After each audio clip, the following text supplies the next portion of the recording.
4, alternative building technologies. So first is efficient foundations. The use of stones, it may be a size stone or random rubble, is quite common in South India for foundation of walls. In South Indian region, the use of stones is quite common for the foundation walls.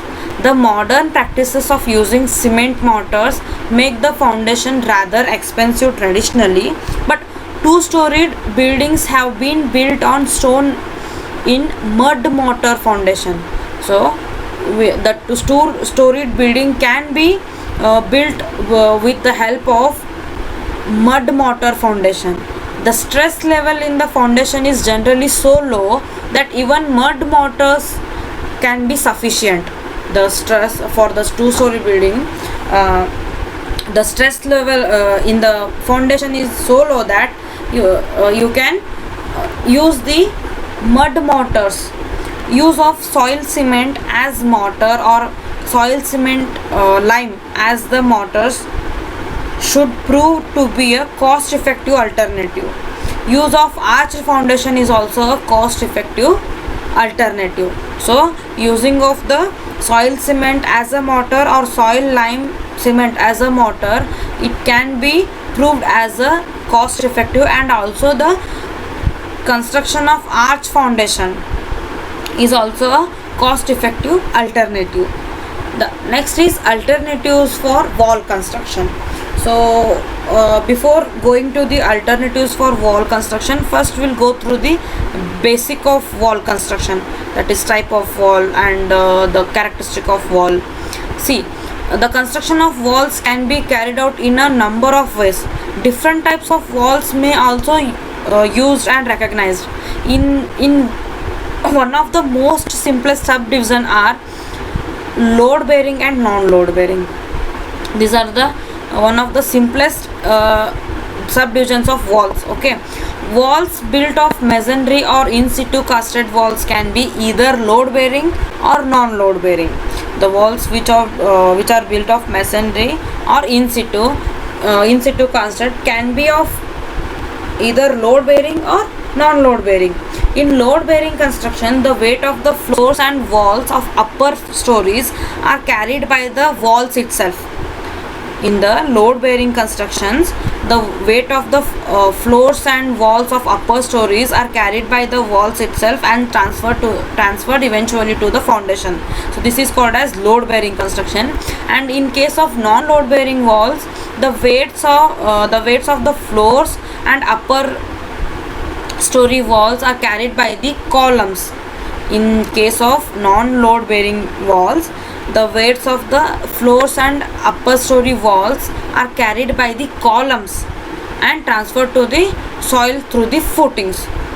Okay, so in load bearing construction, the weight of the floors and walls of upper story is carried by walls itself, and in case of non load bearing walls, the weights of the floors and walls of upper stories can be carried out by the columns. Okay, this is the main difference between load bearing walls and non load bearing walls. The masonry walls make use of a variety of bricks or blocks, which may be called as masonry units. Okay, so which are usually held together with the help of mortar. So by the construction of wall or the masonry walls, make use of using the different types of blocks or bricks or blocks, or you may call it as masonry units, so which are held together with the help of a mortar. So bricks and stones have been known since ancient times. The bricks and stones have been known since ancient times. In recent years, new materials like hollow or solid concrete blocks, hollow clay blocks, and lightweight blocks have been emerged as the other alternatives, as you have studied in module 2, right? So there are different types of masonry units, that is laterite blocks, hollow concrete blocks, SMB units, right? So those are the alternatives to these bricks and stones. Those are the alternatives to these bricks and stones. A new concept of interlocking masonry units has also been discussed in recent times. The new concept, that is interlocking masonry. It is often claimed that the such units can be used without mortar to build a load bearing walls. So in this, what they'll do, they'll construct the load bearing walls without using the mortar. That's why this is called as interlocking masonry. But the such claims have to be examined through carefully planned tests before using for the load bearing walls, because anything may happen because here the mortars are not being used, which are the mortars are the main components in the wall construction to bond together to the masonry units. Okay, to held in position to it may be a bricks or stones or any masonry units to hold in a position, the masonry is must required, but here the mortar is must required. But in this interlocking masonry, the mortar is eliminated, so that the tests are being conducted before use of this type of walls. Because the penetration of wall through gaps between the blocks and inadequate elastic modulus while resisting vertical loads are some of the problems in this, which need to be sorted out in this type of masonry, that is interlocking masonry. So these need to be sorted out because these are not clear. Okay, so it is also possible to use reinforced masonry for wall construction. We can use the reinforced masonry also in wall construction. The reinforcement will vastly enhance the lateral load carrying capacity of the wall. Of course, the function of column is to resist the the columns can also be resist the lateral loads also. So if you are using the reinforcement, so it can resist the lateral load also. So use of reinforcement bands along the horizontal joints is a convenient way of reinforcing the masonry. So the two types of in situ walls may be mentioned, that is cast in situ RC walls and rammed earth walls. Cast in situ RC walls and rammed earth walls. The rammed earth could be use either plain earth or stabilized earth. We'll see this in further sessions, what is rammed earth, how it will be used. Okay, we'll explain in further. So next is construction techniques. There are many types of different construction techniques are introduced nowadays. So we'll go one by one. So first one will be masonry bonding. This is nothing but using the different masonry units, like it may be a laterite or it may be a SMB or it may be a hollow concrete blocks, okay, which are alternative to the commonly used bricks and stones, okay, which are here in this we are going to use the variety of bonding, the variety of different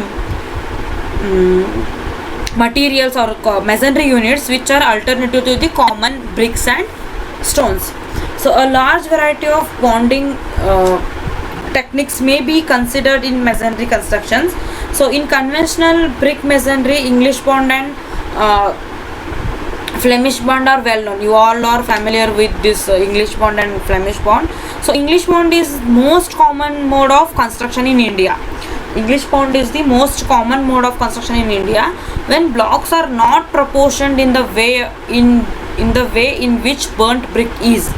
So when the blocks are not proportioned in the way which burnt brick is, these bonds are no longer feasible. Okay, so these bonds are no longer feasible.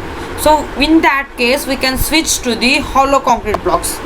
In that case we can switch to the hollow concrete blocks. For instance, when hollow concrete blocks of size 40 cm into 20 cm into 20 cm are used, the blocks have to be kept in stretcher bond leading to a wall thickness of 20 cm and a course of height 20 cm as shown in below. So as you can see here the hollow concrete block which is a stretcher bond. Okay, hollow concrete block which is of stretcher bond. So here the wall thickness can be maintained of 20 centimeter, that is 0.2 meter, and the course height is also maintained of 20 centimeter. This is the course height. Okay, this is also can be maintained 20 centimeter. So next, laterite blocks can also be used in the same way. Instead of this hollow concrete block, we can use the laterite blocks also in the same way. So even we can go for the SMB blocks also. But the SMB blocks are nothing but stabilized mud blocks. So when stabilized mud blocks of size 23 centimeter into 19 centimeter into 10 centimeters are used, either a header bond with the wall thickness of 23 centimeters or a stretcher bonds with of 19 centimeter wall thickness can be used.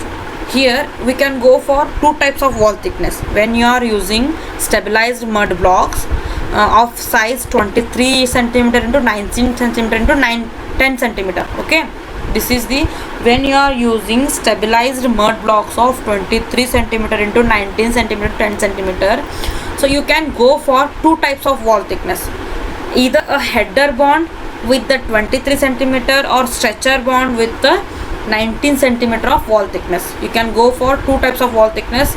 23 centimeter wall thickness, that is nothing but 0.23 meter of wall. For that you have to go for header bond. Or if you want to construct a wall thickness of wall of thickness 19 centimeter, that is 0.2 meter, nearly 0.2 meter, you can go for stretcher bond. Okay, so here in this figure you can see observe the typical bond. The manner of corner bonding using a smaller block must be noted. Here you can see here the header bond with the stabilized mud blocks. Header bond because here at the facing, at the wall facing it is 19 centimeter and here it is 23 centimeter. Okay, that's why it is called as header bond. Okay.